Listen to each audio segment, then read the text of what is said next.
O SARS-CoV-2, responsável pela Covid-19, ele é um vírus envelopado que tem aproximadamente de 80 a 160 nanômetros de diâmetro, com genoma de RNA que varia de 26 a 32 quilobase. O genoma de RNA fita simples codifica 4 proteínas estruturais principais: a espícula, envelope, proteína de membrana e núcleo capsídeo, necessárias para a formação da partícula viral, e 2 poliproteínas precursoras, PP1A e PP1AB, que são processadas em 16 proteínas não estruturais que desempenham um importante papel na replicação e transcrição do RNA viral. Características da replicação viral. Você sabe como funciona a replicação de um vírus? Os vírus, na realidade, eles não têm capacidade de se multiplicar sozinhos. No caso da Covid, a partícula viral se liga à célula do hospedeiro por meio de uma proteína chamada spike. Provavelmente você já ouviu falar, né?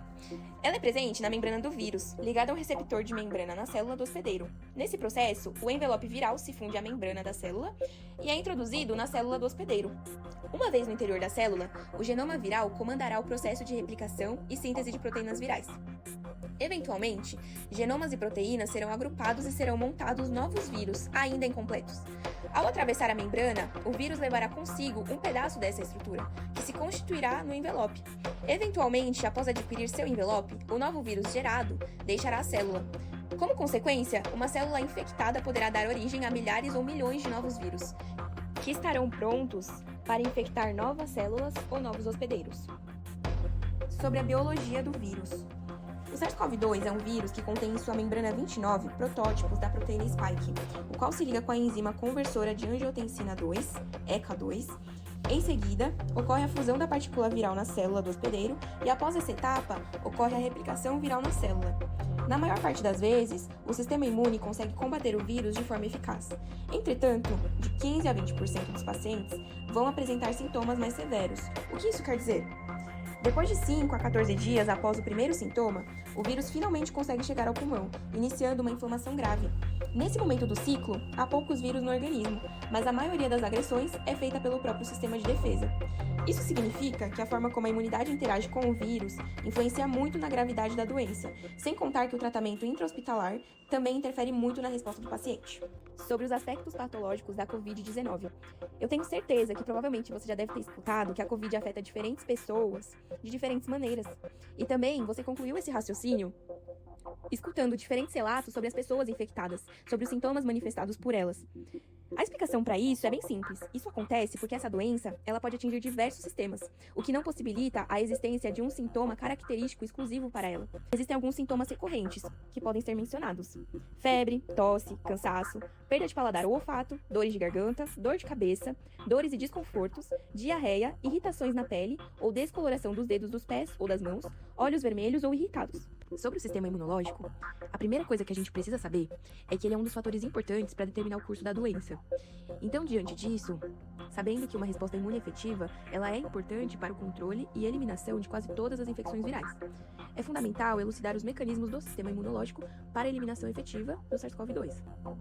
Na infecção do vírus pela Covid, a resposta imune do hospedeiro ela é decisiva para a evolução da doença.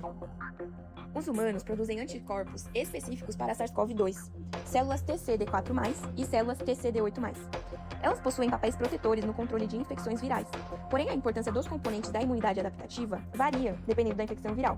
Em algumas infecções, um dos 3 ramos da imunidade adaptativa é criticamente importante para o controle da infecção viral e sobrevivência do hospedeiro. O vírus da Covid, o SARS-CoV-2, retarda o desencadeamento de respostas imunes inatas intracelulares associadas a INFs tipo 1 e tipo 2. Sendo assim, a replicação viral segue acontecendo, o que impede a ativação de uma resposta imune inata. Em um caso médio de Covid-19, o modelo simples é que o atraso temporal nas respostas imunes inatas é suficiente para resultar em infecção assintomática ou leve, no caso quando não há hospitalização. A presença de células T em indivíduos com Covid é sinal de que a resposta à infecção é efetiva. E em indivíduos com infecção grave, percebe-se uma menor prevalência de células T. Sendo assim, as respostas das células T podem ser importantes para o controle e resolução de uma infecção primária pelo vírus da Covid, acompanhada por imunopatologia celular inata e uma assinatura de citocina plasmática de CXCL10 elevado, interleucina -6 e interleucina -8. O risco de uma resposta imune inata inicial pobre ao SARS-CoV-2 é destacado pelos achados surpreendentes de risco muito alto de Covid-19 grave ou fatal em indivíduos com respostas de IFN tipo 1 defeituosas. Se o atraso da resposta imune inata for muito longo devido à evasão particularmente eficiente pelo vírus, imunidade inata defeituosa ou uma combinação de ambos, então o vírus obtém uma grande vantagem na replicação no trato respiratório superior e pulmões, e falha em preparar uma resposta imune adaptativa por um longo tempo, resultando em condições que levam a doenças pulmonares graves o suficiente para hospitalização.